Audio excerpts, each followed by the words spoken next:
खबरें शुरू करें उससे पहले नजर डालते हैं आज की हेडलाइंस पर।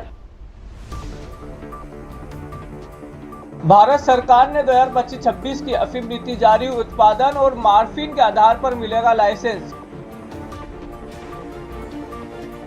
सांसद सुधीर गुप्ता बोले, अफीम लाइसेंस इस साल कटेंगे नहीं, किसानों को मिलेगा लाभ। गांधी सागर फॉरेस्ट रिट्रीट का आगाज आज सीएम मोहन यादव करेंगे शुभारंभ। मुख्यमंत्री मोहन यादव ने गांधी सागर फेस्टिवल का शुभारंभ किया। चंबल आरती और सांस्कृतिक कार्यक्रम भी होंगे। राजू पटेल के अवैध रास्ता बनाने पर कॉलोनी वासियों ने जताई चिंता, प्रशासन से सुरक्षा की मांग। भारी बारिश से फसलें तबाह, किसानों ने मुआवजे की मांग को लेकर कलेक्टर को सौंपा ज्ञापन। भारत सरकार ने वर्ष 2025-26 की नई अफीम नीति जारी कर दी है, जिसमें किसानों को उनकी उत्पादन क्षमता और मार्फिन के आधार पर लाइसेंस दिए जाएंगे। जीपीएस प्रणाली वाले किसानों को 5 आरी और छिरे किसानों को 10 आरी का लाइसेंस मिलेगा। भारत सरकार ने बीती रात वर्ष 2025-26 के लिए अफीम नीति घोषित कर दी है। अफीम नीति के तहत जीपीएस सिस्टम वाले किसानों को 5 आरी का और चिराई वाले किसानों को 10 आरी का अफीम का लाइसेंस दिया जाएगा। सीपीएस सिस्टम वाले जिन किसानों ने 90 किलो डोडा दिया है, उन्हें इस वर्ष चिराई का लाइसेंस दिया जाएगा और जिन्होंने 80 किलो से कम डोडा दिया है, उन किसानों के पट्टे होल्ड पर रखे जाएंगे।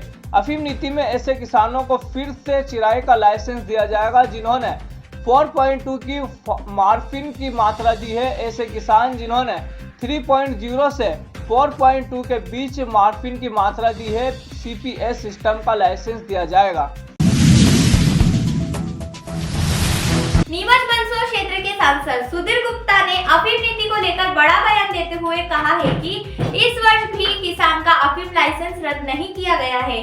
जिन किसानों ने कम डोडा दिया है, उनके लाइसेंस केवल होल्ड पे रखे गए हैं। नीमच मंदसौर क्षेत्र के सांसद सुधीर गुप्ता ने अफीम नीति पर अपनी प्रतिक्रिया देते हुए कहा कि इस वर्ष किसी किसान का अफीम का लाइसेंस नहीं कटेगा।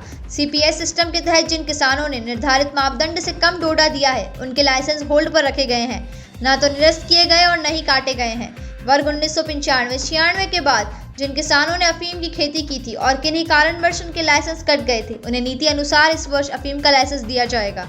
सांसद सुधीर गुप्ता ने कहा, अफीम नीति किसान की हित में है और भारत सरकार ने अपने उत्पादक किसानों के हित में अच्छी नीति बनाई है। ऐसे किसानों को भी अफीम का लाइसेंस इस वर्ष मिल सकेगा जिन पर एनडीपीएस एक्ट के प्रकरण बने थे और वह कोर्ट से बरी हो गए। नमस्कार, सभी किसान भाइयों को बहुत बहुत शुभकामनाएं, बधाई।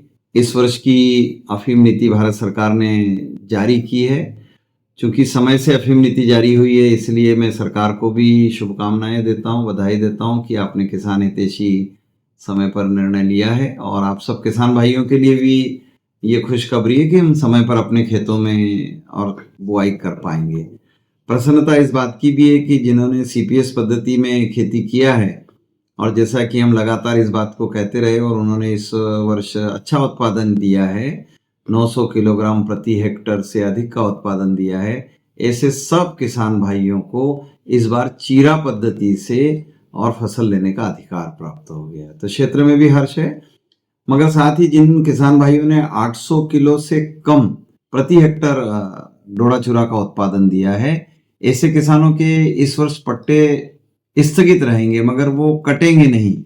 पट्टे लगातार हैं और अगले वर्ष वह पात्रता सूची में आने का अधिकार रखते हैं, और इसलिए पट्टे कटे नहीं हैं, ये भी हमारे लिए सुखद है। लेकिन पिछले वर्ष जिन्होंने कम उत्पादन दिया था डोडा चूरा का, ऐसे किसान भाई भी इस वर्ष पुनः खेती करने के लिए पात्र श्रेणी में आ गए हैं। ऐसे जिन किसान भाइयों ने पिछले वर्ष डोडा चूरा का कम उत्पादन जमा कराया था, ऐसे किसान भाई भी इस वर्ष फसल सूची में दर्ज हो जाएंगे। प्रसन्नता इस बात की कि 95-96 के बाद जिन लोगों को कभी भी और अफीम लाइसेंस जारी हुए हैं, किसी कारण से वो बो नहीं पाए हैं, ऐसे लोगों को जिनको स्मरण है, वो परिवार अपना जो है अधिकार प्रस्तुत कर पाएंगे और उनको इस वर्ष की फसल श्रेणी में जोड़ लिया जाएगा। फिर जो किसान भाई एनडीपीएस के प्रकरणों में दोषमुक्त पाए गए हैं, ऐसे किसान भाई भी इस वर्ष की अफीम नीति में पात्र श्रेणी में आते हैं तो वह पात्रता के अधिकारों का उपयोग कर पाएंगे। तो मैं सभी किसान भाइयों को शुभकामनाएं देता हूं कि इस फसल वर्ष में अपने फसल को और निर्धारित समय पर बोने के लिए आप सब प्रयासरत हैं। आप सब लोगों को बहुत बहुत शुभकामनाएं। धन्यवाद। मुख्यमंत्री डॉक्टर मोहन यादव आज 12 सितंबर को गांधी सागर फॉरेस्ट रिट्रीट के चौथे संस्करण का शुभारंभ करेंगे। मध्य प्रदेश पर्यटन बोर्ड और लल्लू जी एंड सन्स द्वारा विकसित यह रिट्रीट लग्जरी कैंपिंग, साहसिक पर्यटक और सांस्कृतिक गतिविधियों का अद्वितीय संगम है। मुख्यमंत्री डॉक्टर मोहन यादव आज 12 सितंबर को गांधी सागर फॉरेस्ट रिट्रीट के चौथे संस्करण का शुभारंभ करेंगे। यह retreat Lallu ji and sons द्वारा मध्य प्रदेश पर्यटन बोर्ड के सहयोग से विकसित किया गया है, जो लग्जरी कैंपिंग, एडवेंचर टूरिज्म और सांस्कृतिक गतिविधियों का अनूठा संगम है। गांधी सागर फॉरेस्ट रिट्रीट के दौरान पर्यटक टेंट सिटी में hot air ballooning, paramotoring, jet skiing, kayaking और मोटर बोटिंग जैसी रोमांचक गतिविधियों का आनंद ले सकेंगे।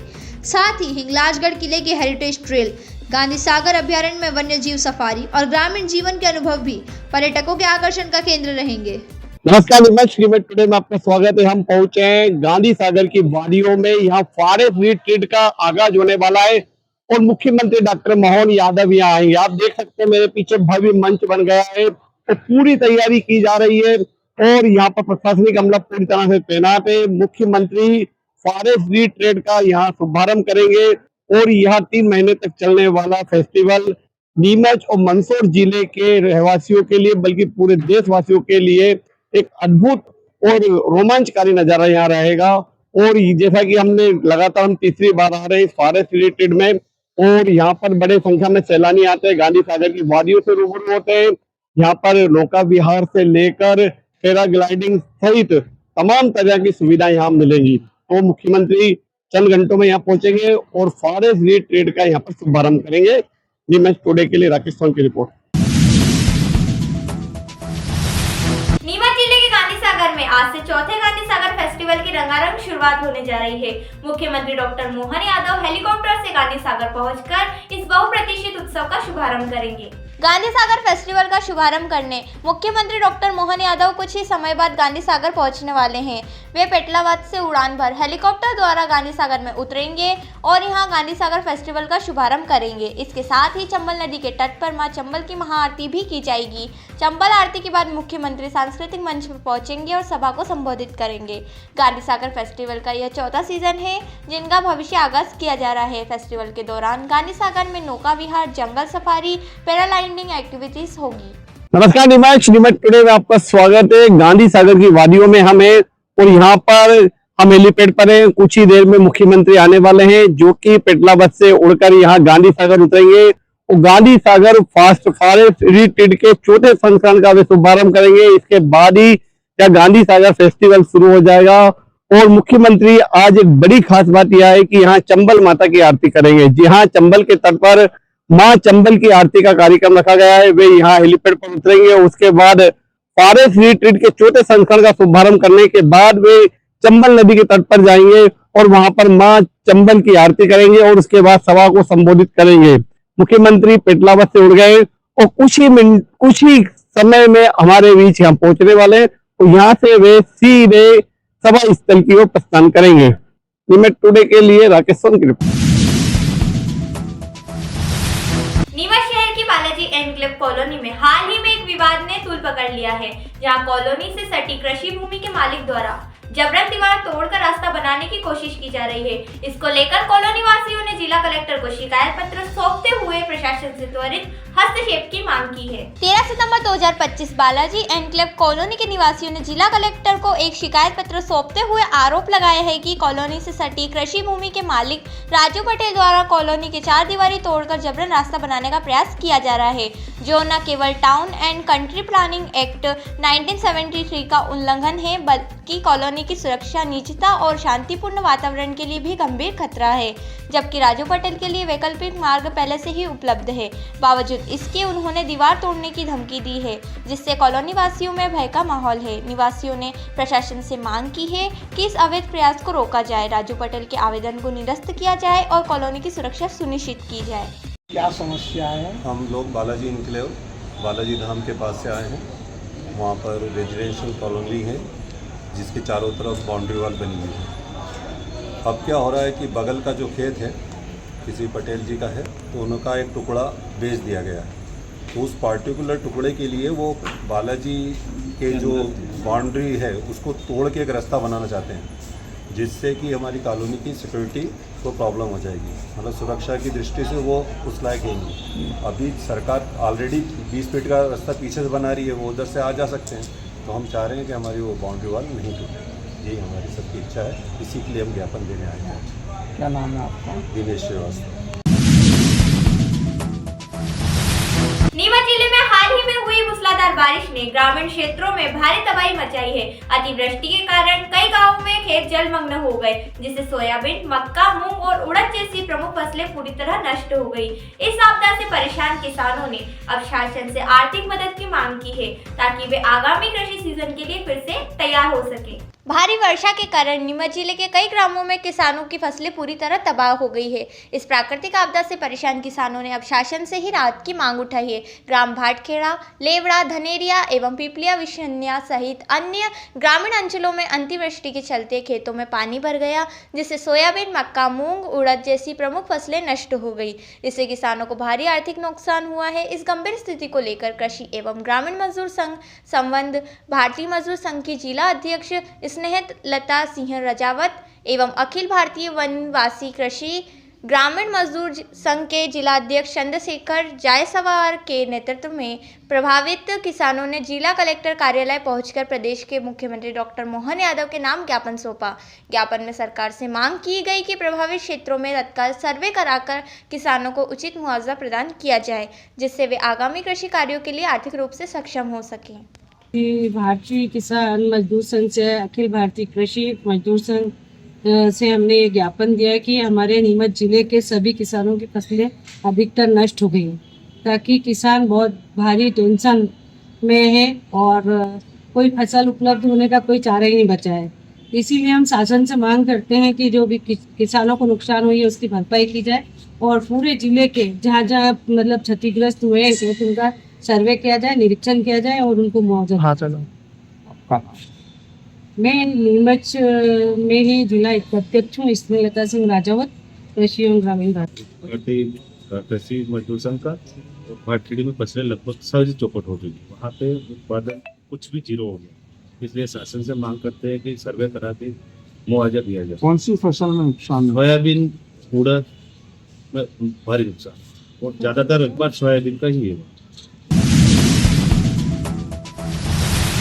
इंदौर जाने की आवश्यकता नहीं। ग्यारोदर मल्टी स्पेशलिटी हॉस्पिटल नीमच में उपलब्ध है।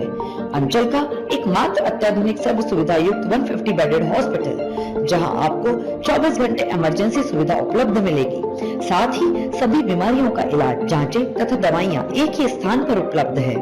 20 स्पेशलिस्ट डॉक्टर की विशाल व अनुभवी टीम के साथ उपलब्ध सेवाएं, अस्थि रोग, शिशु रोग, महिला एवं प्रसूति रोग, लेजर सर्जरी, न्यूरो एवं स्पाइन सर्जरी, यूरोलॉजी, जनरल एवं लेप्रोस्कोपी सर्जरी, क्रिटिकल केयर एवं ट्रॉमा, मुख कैंसर रोग, जनरल मेडिसिन, फिजियोथेरेपी। इसके अतिरिक्त 15 बेडेड अत्याधुनिक मशीनों युक्त ICU, ultra modern 7 bedded dialysis unit, 10 bed नवजात शिशु and ICU, 4 modular operation theatre, अत्याधुनिक लैब एवं रेडियोलॉजी विभाग, सर्व सुविधा युक्त वार्ड एवं प्राइवेट रूम, 24 घंटे एम्बुलेंस सुविधा।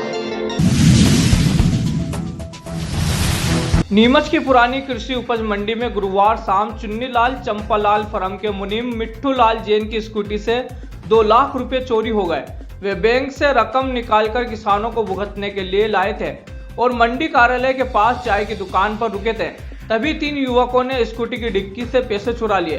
घटना सीसीटीवी में रिकॉर्ड हुआ है, जिसमें 2 युवक पैसे निकालते और तीसरा बाइक से फरार होते दिखा। बघाना पुलिस जांच में जुटी है। जी हमारे मिट्टू लाल जी चाय पीकर मंडी कमेटी में किसी काम से गए थे। डिक्की में 2 लाख रुपए पड़े हुए थे रुमाल में बंधे हुए। तो किसी 3 जनों ने, 2 जने एक मोटरसाइकिल पे था, एक जना और 2 जने ने नजर रखी, डिक्की खोली और उसमें से 2 लाख रुपए लेके निकल गए। गाड़ी का नंबर था आगे पीछे, शाइन गाड़ी थी। एयू बैंक से लेके आए थे कैश, चुन्नीलाल चंपालाल कंपनी का कैश था, किसानों को देने के लिए, किसानों को पेमेंट करने के लिए था। ये मैं चुन्नीलाल चंपालाल एंड कंपनी का काम करता हूँ। थाने में मैं एक स्मॉल फाइनेंस बैंक से रुपये लेके आया और यहाँ 3 साहब के होटल पे गाड़ी खड़ी करके चाय पी और फिर बाथरूम करने मंडी कमेटी में चला गया। उस बीच में ये घटना हुई। कितने नीमच में राष्ट्रीय गौरक्षा दल, सर्व हिंदू संगठन और समस्त हिंदू समाज ने कलेक्टर को ज्ञापन सौंपते हुए गोचर भूमि को अतिक्रमण से मुक्त कराने और बंद गौशालों को पुनः शुरू करने की मांग की। राष्ट्रीय गौरक्षा दल, सर्व हिंदू संगठन एवं समस्त हिंदू समाज की ओर से कलेक्टर को एक ज्ञापन सौंपा गया। इसमें जिले की गोचर भूमियों को अतिक्रमण से मुक्त कराने और बंद पड़ी गौशालाओं को तत्काल प्रभाव से पुनः संचालित करने की मांग की गई। ज्ञापन में कहा गया कि गौरक्षा भारतीय संस्कृति और धर्म का अभिन्न अंग है। गौ माता न केवल धार्मिक आस्था का प्रतीक है, बल्कि ग्रामीण अर्थव्यवस्था और पर्यावरण संरक्षण की भी आधारशिला है। इसके बावजूद पूर्व में कई बार ज्ञापन देने के बाद भी प्रशासन द्वारा ठोस कार्यवाही नहीं की गई, जिससे गौभक्त समाज में गहरी निराशा है। ज्ञापन में चेतावनी दी गई है कि यदि प्रशासन द्वारा शीघ्र कदम नहीं उठाए गए तो राष्ट्रीय गौरक्षा दल, सर्व हिंदू संगठन एवं समस्त हिंदू समाज आंदोलन करने के लिए बाध्य होगा। ये हमने आगे कई बार मतलब कलेक्टर साहब को हमने पहले अवगत करवाया था। गोचर भूमि और जो बंद पड़ी गौशालाएं हैं और जितने भी जो गोभक्त यहाँ अपने अपने स्तर पे जो सेवाएं दे रहे हैं, बंद पड़ी गौशालाएं उनको हैंडओवर करनी, प्लस गोचर भूमि जितना कब्जा कर रखा है वो कब्जा भी छुड़वाया जाए। और बंद पड़ी जितनी जो गौशालाएं उनमें हमने 14-15 गौशालाओं का उल्लेख किया है। बाकी उसके अलावा कम से कम 20 से 25 ऐसी गौशालाएं और हैं जो बंद पड़ी है, उनकी ये देखे और एक जिले के ऊपर निगरानी समिति बनाई जाए। इस विषय में हमने ज्ञापन दिया है। कितनी गौशालाएं जो बंद पड़ी है या उनमें अतिक्रमण है? हमने 14 गौशालाओं का तो उल्लेख किया अभी। उसके अलावा कम से कम जहाँ तक हमारी जानकारी में आया है 25 से 30 गौशालाएं और हैं जो बंद पड़ी है। और कुछ जो चालू गौशालाएं हैं तो ठीक से मतलब गौ माता जी की सेवा नहीं कर पा रही है, तो उसके लिए भी हमने ये चीज़ मतलब इसमें उल्लेख करा है कि इसके ऊपर एक निगरानी समिति बनाई जाए जिले लेवल के हिसाब से। आप लगातार मांग कर रहे हैं, यदि आपकी मांग नहीं मानी जाती तो क्या कदम? हमने ये लास्ट आवेदन और निवेदन कर लिया है। इस बार अगर हमारी मांग पे अगर कुछ भी ठोस कार्रवाई नहीं होती है तो नीमच जिले के और जो आसपास जितने भी हमारे कार्यकर्ता हैं, हम उग्र आंदोलन करने पे भी तैयार। आपका नाम? मेरा नाम हेमेंद्र सिंह राठौड़ है, राष्ट्रीय गौरक्षा दल से। नीमच शहर के मुख्य बस स्टैंड पर आज सुबह एक अज्ञात व्यक्ति का शव मिलने से हड़कंप मच गया। सुरक्षा पर पहुंची कैंट थाना पुलिस ने शव को जिला चिकित्सालय भिजवाया। शिनाख्त की कोशिश के बावजूद अब तक मृतक की पहचान नहीं हो पाई है। पुलिस ने आमजन से पहचान में सहयोग की अपील की है। शहर के मुख्य बस स्टैंड पर आज सुबह एक अज्ञात व्यक्ति का शव मिलने से सनसनी फैल गई। मौके पर पहुंची कैंट थाना पुलिस ने शव को जिला चिकित्सालय पहुंचाया, जहां पुलिस चौकी द्वारा शव की शिनाख्त की कोशिश की गई, लेकिन अब तक मृतक की पहचान नहीं हो सकी है। बताया जा रहा है कि मृतक ने मटमैले कपड़े पहन रखे थे। शव को फिलहाल जिला चिकित्सालय के पोस्टमार्टम रूम में सुरक्षित रखा गया है। कैंट पुलिस ने आमजन से अपील की है कि यदि कोई व्यक्ति मृतक की पहचान कर सके या उसके परिवारजनों के बारे में जानकारी रखता हो तो वह तत्काल कैंट थाना नीमच या जिला चिकित्सालय की पुलिस चौकी से संपर्क करे। पुलिस मामले की जांच में जुटी हुई है और शव की शिनाख्त के बाद आगे की कार्रवाई की जाएगी। नीमच जिले के रतनगढ़ के जाट गांव में भैंस चोरी के मामले में ग्रामीणों ने 2 आरोपियों को रंगे हाथों पकड़ लिया। गांव में पिछले कुछ दिनों से दुधारू पशुओं की चोरी की घटनाएं सामने आ रही थी। 11 सितंबर की रात ग्रामीणों ने भैंसों के साथ 2 युवकों को पकड़कर पुलिस के हवाले किया। पुलिस ने मामला दर्ज कर जांच शुरू कर दी है। नीमच जिले के रतनगढ़ के जाट गांव में भैंस चोरी के मामले में ग्रामीणों ने 2 आरोपियों को रंगे हाथों पकड़ लिया। जानकारी के अनुसार गांव में पिछले 4-5 दिनों से दुधारू भैंसों की चोरी की घटनाएं हो रही थी, जिसकी सूचना सोशल मीडिया और व्हाट्सएप ग्रुप में भी साझा की जा रही थी। शिकायतकर्ता प्रकाश भाट ने एफआईआर में बताया कि 8 सितंबर की सुबह जब वे अपनी भैंसों को चराने ले जा रहे थे तो उनकी 2 भैंसें अचानक गायब हो गई। काफी तलाश के बाद भी उनका कुछ पता नहीं चला। 11 सितंबर की रात करीब 8:30 बजे उनके बेटे अंकित, भतीजा ओम प्रकाश, मुकेश और गांव के सोनू खटीक भैंसों की तलाश कर रहे थे। तभी उन्होंने 2 युवकों को गायब हुई भैंसों के साथ देखा। ग्रामीणों को देखकर दोनों आरोपी भैंसें छोड़कर भागने लगे, लेकिन ग्रामीणों ने पीछा कर उन्हें पकड़ लिया। पकड़े गए आरोपियों के नाम उकार कुमावत और दिनेश धाकड़ हैं, जो जाट गांव के निवासी हैं। पुलिस ने आरोपियों के खिलाफ मामला दर्ज कर जांच शुरू कर दी है।